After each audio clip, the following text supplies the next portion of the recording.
I don't think anyone would have imagined that it would end this way. You watching a devotion from your phone on a couch. It's a joke, right? And look, I didn't think I would be here in the chapel offering some pre-baccalaureate message. Well, I never thought I'd preside over baccalaureate, period. But, here we are. We're here in this strange virtual proleptic service. And look, I don't know what to say. It's not fair. Maybe what we should say is just, I'm sorry. Like, I'm sorry you're not here. I'm just so sorry.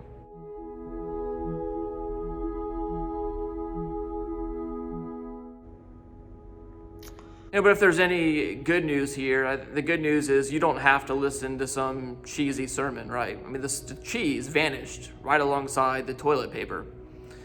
And this virus has given you a more honest sermon than I would have ever given you. And the message, life doesn't always work out. Life isn't under your control. And this is an awful sermon. It's a devastating sermon, but at least it's true. And maybe what the world needs now, maybe what our humanity needs now, more than ever is just truth, honesty. Who will tell us the truth?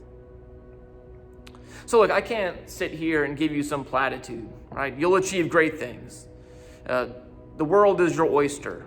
Go take the world by storm. That's trash. And none of that was true. None of that was ever true. And it's often true in your life that you will reap what you sow, but that's not a law. I think the modern world deludes us into thinking that we have everything under control. And you've heard it over and over. People have said to you, this isn't fair. This isn't what you've signed up for. You deserve better. And while that's maybe true, like you should be here with me tonight, who said you always get what you sign up for? It's like this virus preaches from a much larger pulpit with a much louder voice. And it tells us that you can't do whatever you want because you're human. You're fragile. You're dependent on so much, on so many things, on so many people. And maybe it's like the second half of life begins when you realize that you aren't in control and you won't always get what you deserve. Not the house, not the family, not the job, not the recognition.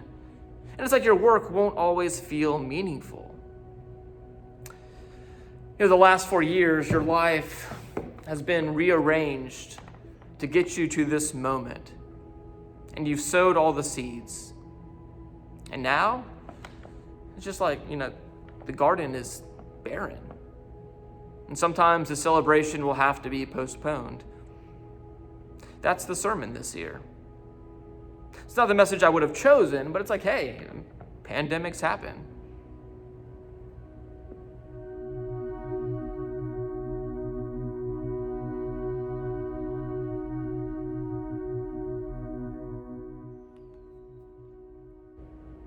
It's almost like this parable that Jesus shares about a fig tree. And Jesus often shares these parables about the farms because it's like agriculture teaches us about what it means to suffer. We could say the parable like this. He says that there's this man who had an apple tree in his yard, and he loved this apple tree. He planted it, dug in the soil with his hands, and he watered it, and he pruned it, and he cared for it. He hugged it. He had picnics with his friends under this tree. He stayed up all night studying about this tree. It was when fall came around and it was finally time to harvest the fruit, the apples. He went out into the garden with his gloves on, ready for the bounty that he would receive. Then he noticed that the tree was barren and there wasn't a single apple on the tree. And instead, it was just broken dreams, dashed hopes. He didn't get to taste anything he worked for. And the guy's like, where's the axe? And maybe this tree would make some pretty good firewood.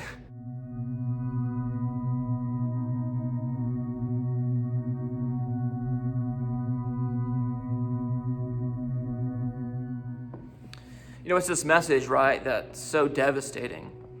That you can do everything right, everything you're supposed to do, and there can still be a bad year in the garden. One early frost, a virus, and you don't get to walk across the stage when you're supposed to. And you can offer all the blame you want, but there's no one to blame for this. Not the government, not the school, not yourself. Blame whoever you want, and you still won't get what you want most. Time. It's like the time is still lost. Regardless of the blame, you won't get last year's apples. The apples are gone.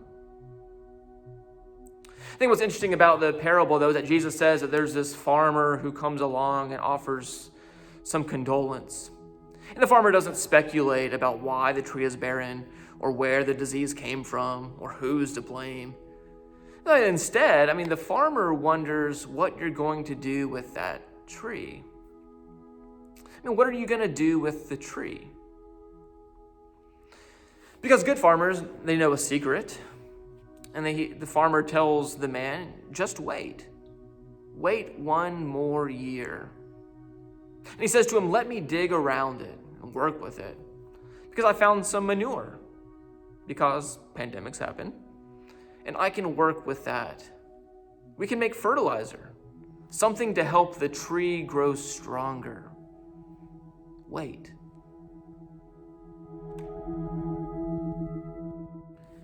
When I was your age, there was a pastor who told me about manure, and I just mean like literal manure. He said there's a lot of it in life. You've got to figure out what to do with it, and you can try to pile it up. You can bury it. You can burn it, but none of that will help it to decompose. So what you've got to do is compost it. You expose the manure to breath and life and energy, and it begins to break down and turn into fertilizer, something that will give life and nutrients to everything it touches. So I just wonder if there's a gardener. I just wonder if there's a way to compost all the junk in our lives. Because whatever yesterday was like, we've been given the gift of today, and today there's a gardener who's ready to work. Being angry and being bitter, being sullen, it will almost rob you of every ounce of hope in this world. Instead, can you just loosen the hard soil, see what's underneath, look for a gardener who will prune you, who will take the manure in your life to create virtues. The kinds of virtues that will help you to represent Young Harris College well. Like patience, kindness, self-control, the fruits of the Spirit, simplicity, hope. Hope. What will you be able to say at the end of this? The manure has taught me how to wait. It taught me to tell the truth about myself. It taught me how to hope. I think at the end of the day, this parable isn't about a pandemic or your hardship. It's about you. You are the apple tree. We are the apple tree. The world is the apple tree.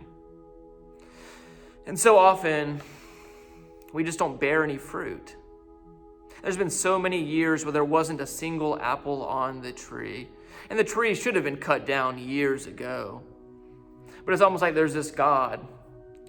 And God, in God's infinite patience, refuses to put the axe to the stump. And God waits. And God waits.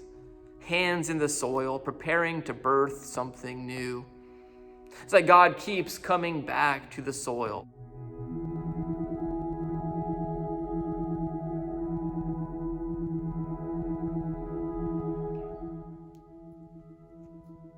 Class of 2020, my hope for you is that you won't be angry or paralyzed by the barrenness of our world. It's just like the world is such a hard place. But there's another story to tell, that God will never cut us down. It's like instead of cutting us down, God became cut down himself on a tree. And the world that God created will be fertilized and fertilized and fertilized until it produces fruit. So my dream for you is that you will plant God's dream, water it, care for it, that you will nurture the barren trees until they bear fruit.